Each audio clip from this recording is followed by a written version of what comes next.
तो welcome to my YouTube channel knowledge is power. आज हम लोग डिस्कस करने जा रहे हैं राइट ऑफ अनपेड सेलर, ठीक है, जो कि सेल ऑफ गुड्स एक्ट का बहुत ही एक इम्पॉर्टेंट अहम हिस्सा है, ठीक है। तो उसको आज हम लोग डिस्कस करने जा रहे हैं। बट बिफोर वी स्टार्ट, हमेशा की तरह मेरा आपसे अपील है कि मेरा चैनल को प्लीज़ लाइक करिए, शेयर करिए एंड सब्सक्राइब करिए। और आज हम लोग सबसे पहले तो हम लोग डिस्कस करेंगे कि अनपेड सेलर कहते किसको हैं, who is an unpaid seller. तो देखो, अनपेड सेलर वो सेलर होता है जो क्रेडिट में बिजनेस करता है। ध्यान से सुनिएगा, जो क्रेडिट में माल बेचा है और जिसको पैसा अभी तक बायर नहीं पेमेंट किया है, ठीक है, वो एक अनपेड सेलर कहलाएगा। अनपेड सेलर मैं जो आप लोगों को एक्सप्लेन कर रहा था, अनपेड सेलर उस व्यक्ति को कहा जाएगा जिसने माल उधार में बेचा लेकिन जिसको अभी तक पेमेंट फुल तरीके से, पूरी तरीके से उसको रिसीव नहीं हुआ, तो he is called as an unpaid seller.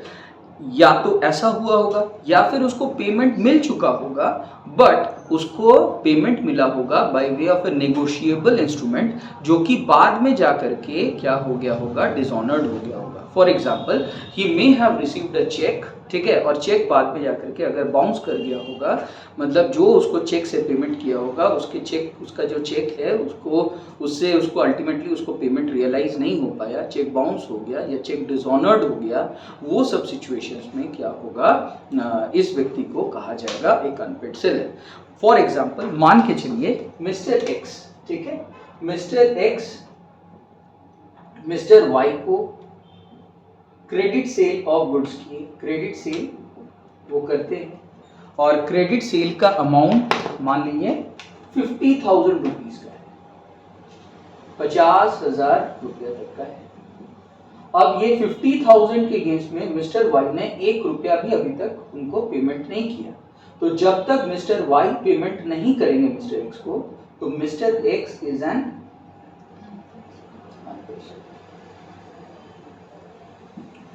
Number 1। अब समझिए कि क्या होगा अगर मिस्टर एक्स को पार्ट पेमेंट मिलता है, मतलब mister x receives a part payment of ₹30,000 from Mr. Y is received by X, by Mr. X। अगर पार्ट पेमेंट उनको मिलता है तो इन दैट केस ऑल्सो हम लोग देख रहे हैं mister X can be an unpaid seller, but उनका अनपेड सेलर का जो वैल्यू है वो थोड़ा रिड्यूस होगा। उनको 50,000 रुपीज का वो क्रेडिट सेल ऑफ गुड्स किए थे, जिसमें से 30,000 रुपया उनको मिल चुका है, तो he will be considered as an unpaid seller to the extent of 20,000 rupees in case of part payment. मतलब आप लोग यहाँ पे ये देख रहे हो, दोनों सिचुएशन में अगर फुल अमाउंट किसी सेलर को नहीं मिलता है, तो जब तक उसको फुल अमाउंट नहीं रिसीव होता है तब तक उसको हम लोग क्या कह सकते हैं, तब तक उस व्यक्ति को हम लोग अनपेड सेलर मानेंगे। अगर 1 रुपया भी नहीं मिला होगा तो वो अनपेड सेलर होगा full credit sale of goods के लिए। अगर उसको पार्ट पेमेंट रिसीव हो चुका होगा, तो जितना रिसीव हो चुका है तो उतना अमाउंट को अगर हम लोग टोटल अमाउंट से माइनस कर देंगे, जितना अनपेड अमाउंट है उसके लिए, उस अमाउंट के लिए that person will be considered as an unpaid seller. तो अनपेड सेलर वाला जो डेफिनेशन है, उस पूरे डेफिनेशन को सम अप कर लेते हैं। तो अनपेड सेलर कौन है? Unpaid seller, one who has made credit sale of goods, one who has made credit sale of goods and has not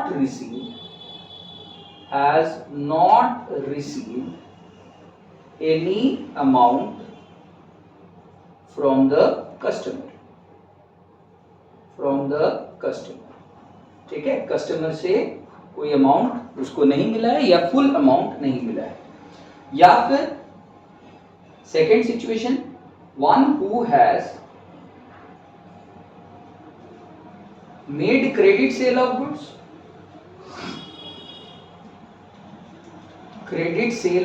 goods, and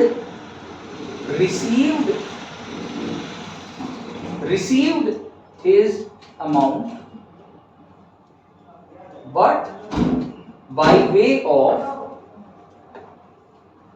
negotiable instrument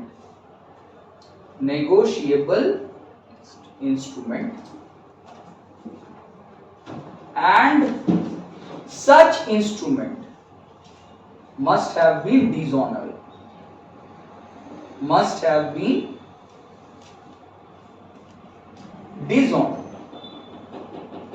तो ये दोनों केस में ही इस व्यक्ति को हम लोग अनपेड सेलर बोलेंगे।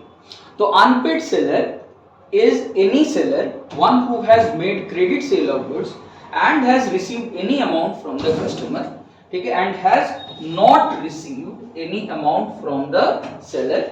And second situation, one who has made credit sale of goods and received his amount but by way of negotiable instrument and such negotiable instrument must have been dishonored.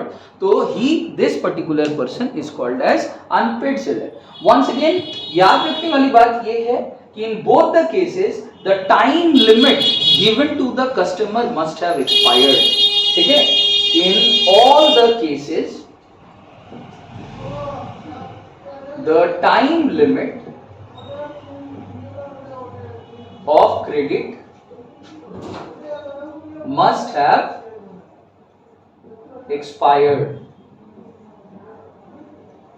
यानी कि बोलने का मतलब यह है कि अगर डेटर को आप 2 महीने का टाइम पीरियड दिए थे और 2 महीना गुजर जाने के बाद भी अगर डेटर आपको पेमेंट नहीं करता है तो आपका स्टेटस हो जाएगा अनपेड सेलर। जब तक टाइम है सेलर के डेटर के पास तब तक आप अनपेड सेलर नहीं हो, लेकिन once the time has expired then only you will become an unpaid seller. अब डिस्कस करते हैं कि what are the rights that are available for an unpaid seller. तो देखिए, जो अनपेड सेलर के पास जो राइट्स हैं उसको 2 कैटेगरी में बांटा गया है, rights against the goods and rights against the buyer directly. तो राइट्स अगेंस्ट द गुड्स का जहां तक बात है, अनपेड सेलर के पास कई राइट्स अवेलेबल होते हैं, जैसे right of stoppage of goods in transit, right of lien against the goods etcetera. मैं एक एक करके आपको रीड करके सुनाता हूं what are the rights that are available for an unpaid seller. इसको आप लोग के स्क्रीन में आप लोग देख पाइएगा, ठीक है। मैं इसको रीड करके सुनाने जा रहा हूं। तो राइट्स अगेंस्ट द गुड्स बोल रहा है यहाँ पे कि an unpaid seller has some rights against the goods sold when the property in the goods has passed to the buyer, ठीक है। मतलब ये राइट्स तभी उसको मिलेगा जब property in the goods has already pass to the buyer, यानी कि वो ऑलरेडी ओनरशिप छोड़ चुका होगा और बायर को उन गुड्स का ओनरशिप मिल चुका होगा। They are as follows, first right of lien, ठीक है, right of lien is the first point. Second, right of stoppage in transit, right of stoppage in transit. तो फर्स्ट पॉइंट है right of lien, second point है right of stoppage of goods in transit, third point है right of resale और चौथा point है right of विथहोल्डिंग delivery. एक एक करके समझाते हैं आराम आराम से। राइट ऑफ लियन, लियन वर्ड का मतलब होता है एक ऐसा हक, एक ऐसा अधिकार जहाँ पे सेलर जो है वो गुड्स को डिलीवर करने से मना कर सकता है, ठीक है। अगर वो ऑलरेडी गुड्स को डिलीवर कर चुका है तो ये राइट उसका कोई काम का नहीं है, क्योंकि गुड्स का पोजीशन उसके पास नहीं है। तो ये राइट ऑफ लियन तभी हेल्पफुल होगा, तभी उसको एक्सरसाइज कर पाएगा जब ऑलरेडी ओनरशिप तो उसने दे दिया है बट गुड्स का कब्जा उसने नहीं छोड़ा है। गुड्स का कब्जा वो एज इट इज अपने पास रखा है। वो बायर को जब तक डिलीवर नहीं करेगा गुड्स तब तक ये गुड्स जो है इसके ऊपर वो राइट ऑफ लियन को ट्रांसफर कर सकता है। समझाते हैं इस पॉइंट को। मान के चलिए मिस्टर एक्स मिस्टर वाई को गुड सेल कर दिया है, गुड सोल्ड कर दिया है, ठीक है, उसका वैल्यू 5000 रुपीज है। बट यहां पे आप देख सकते हो कि mister X still holds the goods, mister X still holds the goods. सामान बेच तो चुका है but he still holds the goods. तो इन दैट केस वो एक्सरसाइज कर पाएगा right of lien. As per the right of lien what will happen is that mister X refuse कर देगा मिस्टर वाई को। वो बोल देगा कि तुम मुझे पहले पैसा दो, जब तक तुम पैसा नहीं दोगे तब तक हम तुमको गुड्स का डिलीवरी नहीं देंगे। ये राइटफुल है उसके लिए, ठीक है। Mister X can refuse to deliver the goods to Mr. However, ये राइट, ठीक है, ये राइट तभी एक्सरसाइज हो पाएगा जब गुड्स का पोजेशन उसके पास रहेगा, ठीक है। However, this right of lien can be exercised only when goods are remaining in the possession of Mr. X. In the possession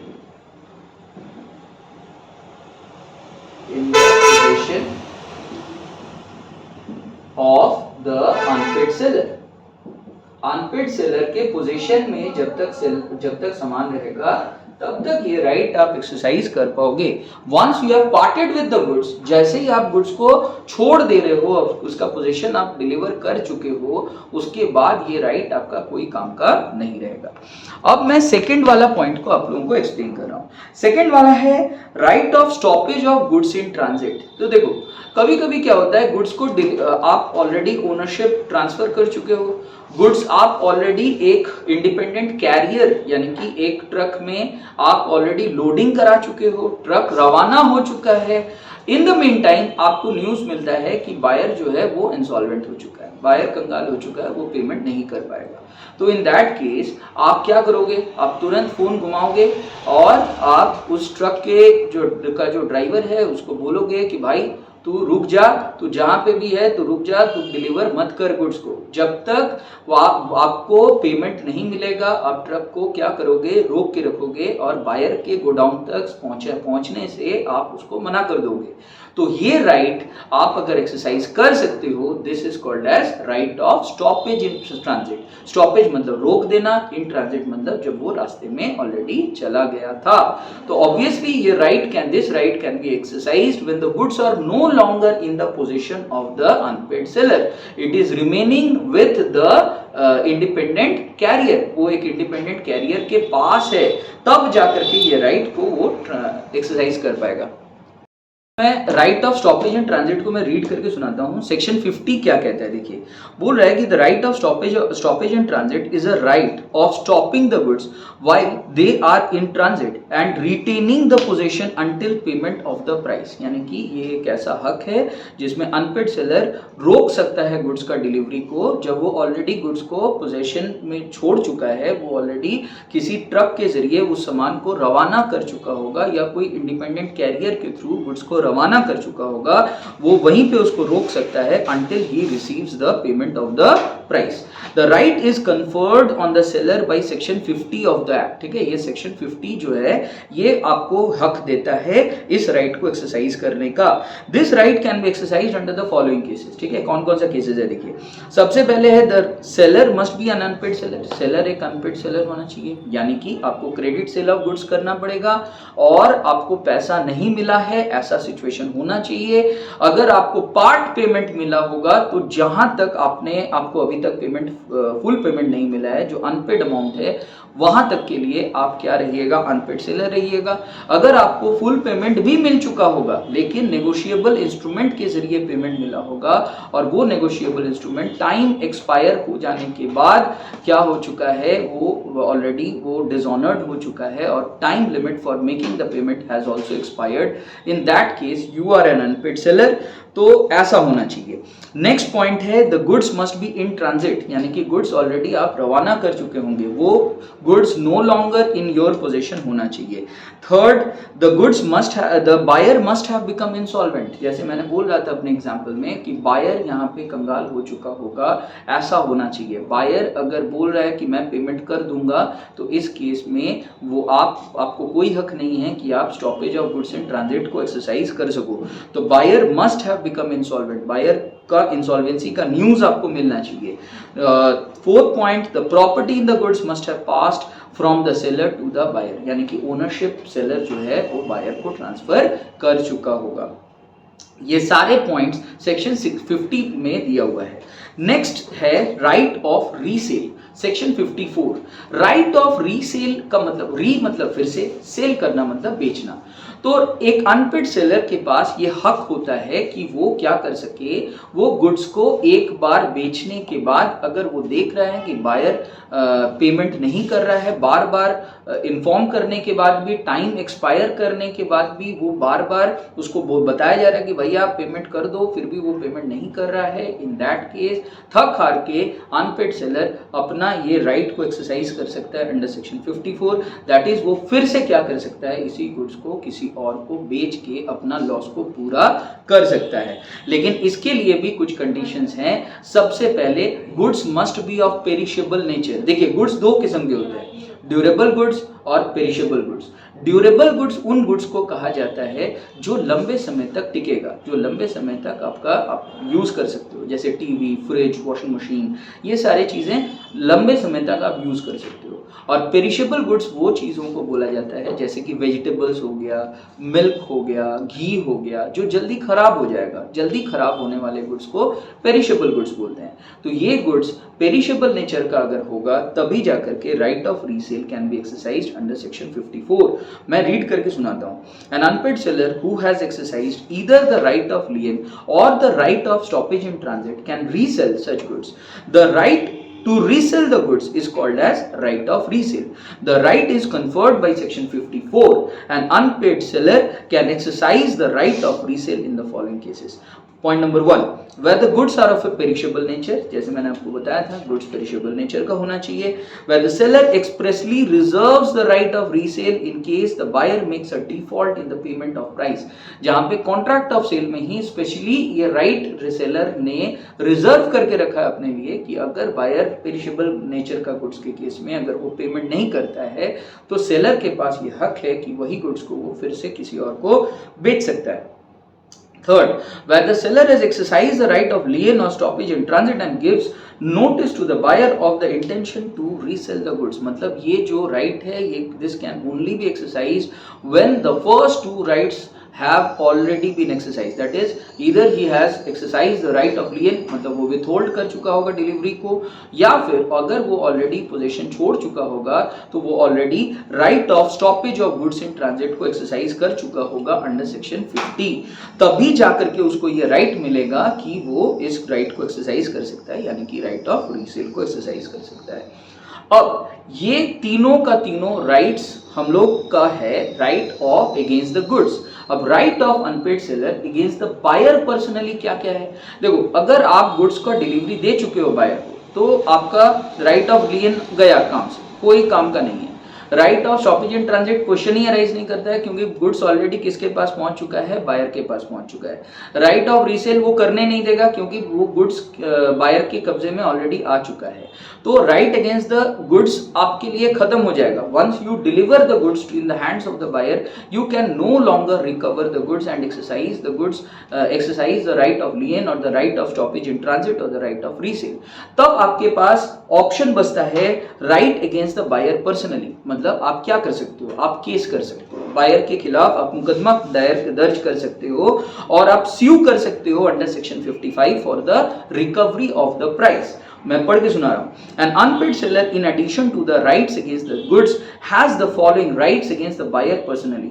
point number 1, suit for price section 55 ये बोल रहा है कि where the property in the goods has passed to the buyer and the buyer wrongfully neglects or refuses to pay the price, the seller can sue the buyer for the price। वो sue कर सकता है buyer को, वो मुकदमा कर सकता है for recovery of the price।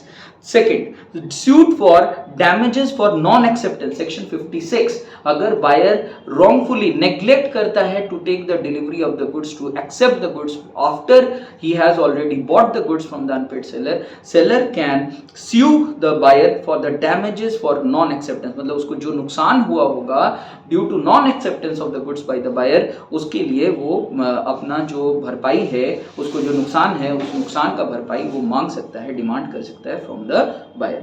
Where the buyer wrongfully neglects or refuses to accept and pay for the goods, the seller can sue him for damages for non-acceptance of the goods under section 56। Then the third point is suit for repudiation, seller can also repudiate the contract, मतलब वो cancel कर सकता है contract को.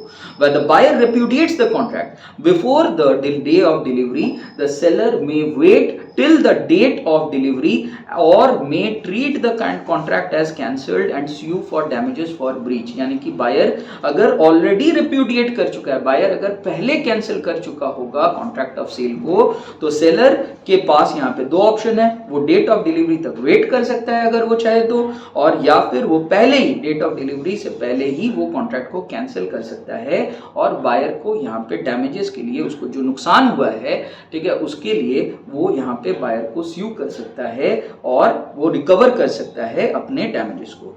Fourth, suit for interest, section 61. अगर buyer बहुत ज्यादा delay करता है पेमेंट के लिए, तो यहाँ पे बायर को वो फोर्स कर सकता है कि आप हमको गुड्स का प्राइस के साथ साथ आप हमको जो डिले हुआ है मुझे, उसके लिए आपको इंटरेस्ट का पेमेंट भी हमको करना पड़ेगा. Interest due to delay in the payment, ये हक उसको मिलता है सेक्शन 61 से. Where there is a specific agreement between the seller and the buyer regarding interest on the price of the goods, the seller may claim it from the date when the payment becomes due. If there is no specific agreement, the interest is payable from the date notified by the seller to the buyer. ठीक है, अब हम लोगों ने सारे rights को already unpaid seller के बारे में हम लोगों ने पढ़ लिया. अब एक क्विक रिकैप मैं कर देता हूँ. When the unpaid seller is unable to recover the payment from the buyer, he has got two options. First, right against the goods. Second, right against the buyer personally. Right against the goods can be broken down into three parts: right of lien, right of stoppage in transit, and right of resale. ठीक है, right of lien is contained in section number 47. Right of stoppage in transit it is contained in section 50 and right of resale is contained in section number 54. इसके अलावा right of against the buyer personally can be broken down into four parts: suit for price section 55, suit for damages for non-acceptance section 56, suit for repudiation and suit for interest section number 61. तो having said that, आज का video मैं आज के लिए इतना ही छोड़ूंगा. I hope आपको वीडियो समझ में आ गया. प्लीज़ लाइक करिए, शेयर करिए एंड सब्सक्राइब करिए मेरे चैनल नॉलेज इज पावर को. Thank you.